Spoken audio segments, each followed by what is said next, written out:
Is mis a canioch nio Baker na Ngelan, rugach agus hocach mi an na cromór an a leoas. Hóisig mi I giannu fideoin TikTok is scars go bhfuil an duff ag manti belag an duff a siar an tŵl. Agus inis ha 50 million duine na fideoin aikin. Nar a hóisig canioch a giannu beaks a brainian taie.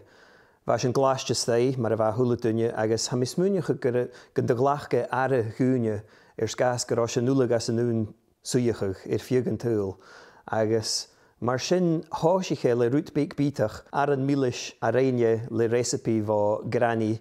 Agus inise, cóig a ha físte dal a hachart. Chanan go bhfuil canneach go maith airí málaigh mór ar son na réine leis a leor agus íomhaid Baker na Ngelan.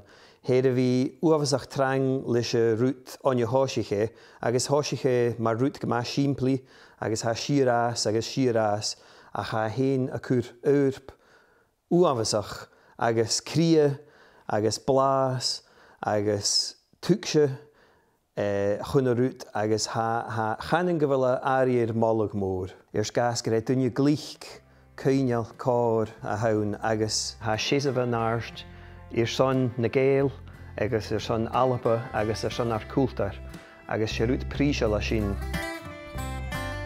I don't think this would be the same if I didn't have the identity of the islands and Gaelic. It has made such a difference to people's interest in what I'm doing.